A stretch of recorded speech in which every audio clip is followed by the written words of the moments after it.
और खुशी जी ना हर दम महसूस हो रही है, क्योंकि कल गर्मी बड़ी सी और अज अल्लाह ताला ने अपनी रहमत कर दी है इंसानों वास्ते। लेकिन उन्होंने जो मैं सलाम की है तो उन्होंने जिस तरह देखा वह मतलब ये कि मैं उन्होंने कोई गल ना करा, किसी गल की किसी को नहीं पता, सानू पता चल गया तो तुहाडे तक पहुँच सके। और ये साड़ी एक कोशिश होंदी है कि नसीहत अमेज़ गल्लां तुहाडे नाल कीतियां जान। जिन्हां दोस्तां नूं मिलन आया सा वो दोस्तां नाल मुलाकात नहीं हुई, मुमकिन है कि चाचू जी सब्सक्राइब करो सारे। हाँ जी, तो ये पुछ रहे कि तुहाडे सबसक्राइबर किन्ने ने। मैं इन्होंने आख्या कि अजे शुरू किया तो थोड़े ही ने। बिस्मिल्लाहिर्रहमानिर्रहीम। दोस्तों अस्सलाम वालेकुम। अल्लाह ताला तुहानूं सारिआं नूं सेहत और तंदुरुस्ती वाली लंबी जिंदगी देवे, आमीन सुमा आमीन। और अल्लाह ताला तुहाडे घरां दे विच खुशियां हर वक्त रखे, आमीन सुमा आमीन। और तुहानूं अल्लाह ताला खुश खुरम भी रखे, तुहाडी जिंदगियां च आसानियां पैदा कर देवे, तुहाडियां जिंदगियां दे विच रिज़्क़े हलाल दी बारिश कर देवे। ये सारी असी हर वक्त अपने देखने वाले व्यूअर्स दे आस्ते करते रहने। ईद का दिन गुजर गए, बड़े खूबसूरत गुजरे। और ईद के उत्ते असी कई ऐसे मनाजर भी देखे, रिकत अमेज़ भी, और बच्चों नूं बड़ा खुश भी देखा। और ਜਿਹੜੇ ਬੱਚਿਆਂ ਨੂੰ ਖੁਸ਼ ਦੇਖਦੇ ਸੀ ਤੇ ਖੁਸ਼ ਹੁੰਦੇ ਸੀ, ਤੇ ਜਿਨ੍ਹਾਂ ਬੱਚਿਆਂ ਨੂੰ ਗਮਗੀਨ ਦੇਖਦੇ ਸੀ ਤੇ ਸਾਡਾ ਦਿਲ ਵੀ ਗਮਗੀਨ ਹੋ ਜਾਂਦਾ ਸੀ। ਇਸ ਲਈ ਕਿ ਖੁਸ਼ੀ ਦਾ ਤਿਉਹਾਰ ਹੈ, ਖੁਸ਼ੀ ਦਾ ਦਿਨ ਹੈ, ਤੇ ਬੱਚਾ ਗਮਗੀਨ ਹੋਵੇ ਤੇ ਵੱਡੇ ਵੀ ਗਮਗੀਨ ਹੋ ਜਾਂਦੇ ਨੇ। ਜਿਹੜਾ ਦਰਦ ਦਿਲ ਰੱਖਦੇ ਨੇ ਉਹ ਲੋਕ ਵੀ ਗਮਗੀਨ ਹੋ ਜਾਂਦੇ ਨੇ।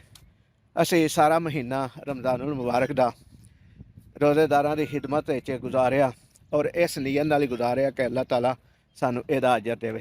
तो दोस्तों खेतों के चलदे चलदे देखिया कि टमाटर लगे ने, तो खेतों च गुजरदे देखिया कि टमाटरों की फसल है और तकरीबन टमाटर लग चुके हैं। और बड़ा अच्छा लग रहा है कि अल्लाह ताला जिन्ना मेहनत की है इस फसल को उगाने वास्ते, अल्लाह ताला उन्होंने रिज़्क़ च इजाफा करे। यह देखो जी,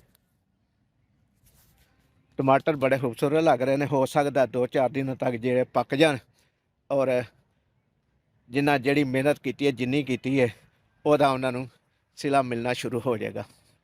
तो दोस्तों गल कर रहे सा ईद के दिन गुजरे और ईद के बारे च, और जोड़ा रमज़ानुल मुबारक दे विच असी रोज़ेदारां की खिदमत की इस नीयत नाल कि अल्लाह ताला सानू इहदा अजर देवे।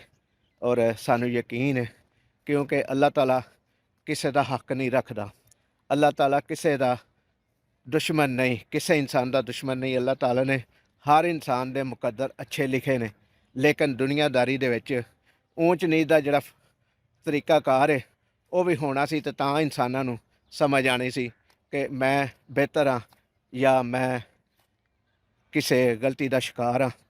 दोस्तों थोड़ी थोड़ी हल्की हल्की बारिश शुरू हो गई है और मैं चाहना वा कि गुफ्तगू के दौरान जड़ा ना अगर ज़्यादा बारिश आ गई तो मेरा तुहाडे नाल राबता गुफ्तगू का मुनकते हो सकता है। लेकिन इस वक्त बिल्कुल हल्की हल्की बूंदाबांदी हो रही है। और जिहड़ी जगह तो मैं जा रहा उन्होंने दोस्तों को मिलने वास्ते कोशिश करनी है कि जिन्हां दे नाल रमज़ान शरीफ दे विच हर वक्त राबता रहिंदा सी, हर वक्त मुलाकात रहिंदी सी, क्योंकि वह भी रोज़ेदारां की खिदमत करते सन और असी भी रोज़ेदारां की खिदमत करने वास्ते अपने घरों निकल के खेतों च हुंदियां मस्जिद और मदरसे दे विच तशरीफ लियाउंदे सां।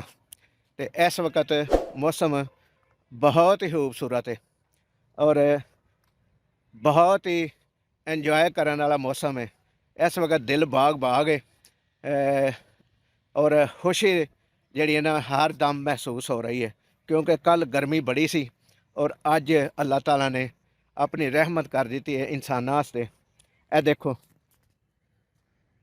सरसों का खेत है और इस साइड ते प्याज लगे है, प्याज लगे है तो प्याज की फसल है और दूसरी साइड से सरसों है।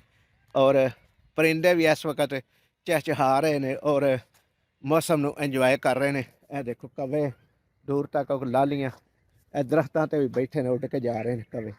ਇਹ ਦੇਖੇ ਤੁਸੀਂ ਕਿ ਕੈਮਰਾ ਉਹਨਾਂ ਨਾਲ ਕੀਤਾ ਤੇ ਕਵੇ ਉੱਡ ਗਏ ਨੇ। ਮਾਸ਼ਾਅੱਲਾ ਜੀ ਮਾਸ਼ਾਅੱਲਾ।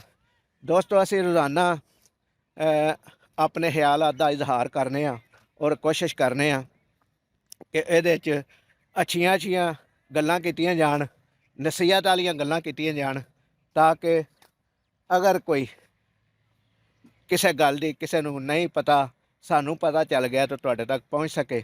ਔਰ ਇਹਦੇ ਵਿੱਚ ਸਾਡੀ ਇਹ ਕੋਸ਼ਿਸ਼ ਹੁੰਦੀ ਹੈ ਕਿ ਨਸੀਹਤ ਅਮੇਜ਼ ਗੱਲਾਂ ਤੁਹਾਡੇ ਨਾਲ ਕੀਤੀਆਂ ਜਾਣ। ਇਹ ਦੇਖੋ ਜੀ, ਗੁਲਾਬ ਦੇ ਫੁੱਲਾਂ ਦਾ ਬੂਟਾ ਹੈ ਔਰ ਇਸ ਵਕਤ ਬੱਦਲ ਬਹੁਤ ਜ਼ਿਆਦਾ ਛਾਏ ਹੋਏ ਨੇ। ਤੇ ਹੁਣ ਅਸੀਂ ਖੇਤਾਂ 'ਚੋਂ ਨਿਕਲ ਕੇ ਤੇ ਆਬਾਦੀ ਦੇ ਵਿੱਚ ਆ ਗਏ ਹਾਂ। ਜਿਹੜੀ ਪਿੰਡ ਸਾਡੇ ਦੀ ਆਬਾਦੀ ਦੂਸਰੀ ਸਾਈਡ ਤੇ ਸ਼ੁਰੂ ਹੁੰਦੀ ਹੈ। ਇਸ ਤੋਂ ਅੱਗੇ ਜਿਹੜੀ ਜਗ੍ਹਾ ਤੇ ਜਾ ਰਹੇ ਹਾਂ ਉਹ ਜਗ੍ਹਾ ਵੀ ਆ ਜਾਏਗੀ ਤੇ ਜਾ ਕੇ ਦੱਸਾਂਗੇ ਕਿ ਉਹ ਕਿਹੜੀ ਜਗ੍ਹਾ। ਤੇ ਦੋਸਤੋ ਇਹ ਉਹ ਜਗ੍ਹਾ ਜਿੱਥੇ ਅਸੀਂ ਰਮਜ਼ਾਨ ਸ਼ਰੀਫ ਵਿੱਚ ਆਉਂਦੇ ਰਹੇ ਹਾਂ ਔਰ ਇਸ ਵਕਤ ਉਸ ਜਗ੍ਹਾ ਤੇ ਅਸੀਂ ਪਹੁੰਚ ਚੁੱਕੇ ਹਾਂ। ਮਸਜਿਦ ਮਦਰਸਾ ਫੈਜ਼ ਲਸਾਨੀ ਮਜਦੀਆ ਲਸਾਨੀਆ ਰਿਜ਼ਵਿਆ ਤਾਲ ਨੂੰ ਪੀਰਪੁਰ ਰੋਡ ਗੱਖੜ।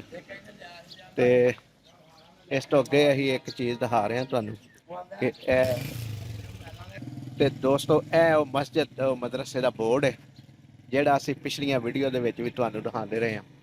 ਤੇ ਨਾਲ ਹੀ ਅੰਦਰ ਬਰਾਮਦੇ ਵਿੱਚ ਇੱਕ ਸਾਈਂ ਹਰੀ ਬੈਠੇ ਨੇ, ਲੇਕਿਨ ਉਹਨਾਂ ਨੂੰ ਜਦੋਂ ਮੈਂ ਸਲਾਮ ਕੀਤੀ ਹੈ ਤੇ ਉਹਨਾਂ ਜਿਸ ਤਰ੍ਹਾਂ ਦੇਖਿਆ ਉਹਦਾ ਮਤਲਬ ਇਹ ਸੀ ਕਿ ਮੈਂ ਉਹਨਾਂ ਨਾਲ ਕੋਈ ਗੱਲ ਨਾ ਕਰਾਂ ਔਰ ਮਜ਼ੀਦ ਉਹਨਾਂ ਨਾਲ ਗਿਫਤ ਸ਼ਦੀਦ ਨਾ ਕਰਾਂ, ਕਿਉਂਕਿ ਉਹ ਬੰਦਾ ਬਿਲਕੁਲ ਮਜਜ਼ੂਬ ਕਹਿ ਲਓ ਜਾਂ ਬਿਲਕੁਲ ਸਾਈਂ ਲੋਕ ਕਹਿ ਲਓ।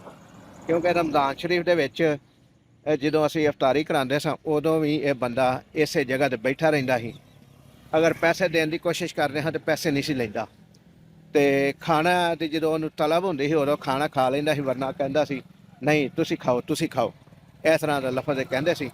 ਤੇ ਦੋਸਤੋ ਜਿਨ੍ਹਾਂ ਦੋਸਤਾਂ ਨੂੰ ਮਿਲਣ ਆਇਆ ਸਾਂ ਉਹ ਦੋਸਤਾਂ ਨਾਲ ਮੁਲਾਕਾਤ ਨਹੀਂ ਹੋਈ। ਮੁਮਕਿਨ ਹੈ ਕਿ ਉਹ ਕਿਸੇ ਜਗ੍ਹਾ 'ਤੇ ਗਏ ਹੋਣ ਸੈਰ ਕਰਨ ਵਾਸਤੇ ਜਾਂ ਅਜ਼ੀਜ਼ੋ ਕਾਰਮ ਨੂੰ ਮਿਲਣ ਵਾਸਤੇ, ਤੇ ਕਿਸੇ ਨਾਲ ਵੀ ਮੁਲਾਕਾਤ ਨਹੀਂ ਹੋ ਸਕੀ।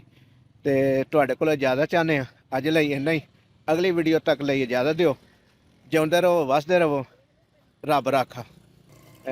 ਇਜਾਜ਼ਤ ਤੁਹਾਡੇ ਕੋਲ ਇਸ ਲਈ ਹੈ ਕਿ ਲਾਈਕ ਕਰੋ। ਬਾਰਿਸ਼ ਵੀ ਜਿਹੜੀ ਨਾ ਬੜੀ ਜ਼ਿਆਦਾ ਇਸ ਵਕਤ ਹੋਣੀ ਸ਼ੁਰੂ ਹੋ ਗਈ ਹੈ ਔਰ ਇਹ ਨਾ ਹੋਵੇ ਕਿ ਭਿੱਜ ਜਾਈਏ। ਇਹ ਕੱਪੜਿਆਂ ਦੇ ਦੇਖ ਰਹੇ ਹੋ।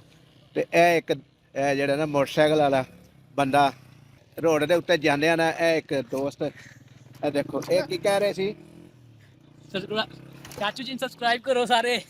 ਹਾਂਜੀ, ਤੇ ਇਹ ਪੁੱਛ ਰਹੇ ਸੀ ਕਿ ਤੁਹਾਡੇ ਸਬਸਕ੍ਰਾਈਬਰ ਕਿੰਨੇ ਨੇ। ਮੈਂ ਇਹਨਾਂ ਨੂੰ ਆਖਿਆ ਕਿ ਹਜੇ ਸ਼ੁਰੂ ਕੀਤਾ ਤੇ ਥੋੜ੍ਹੇ ਹੀ ਨੇ, ਤੇ ਲਿਹਾਜ਼ਾ ਇਹਨਾਂ ਨੂੰ ਆਪਣਾ ਚੈਨਲ ਦੱਸਦੇ ਆ।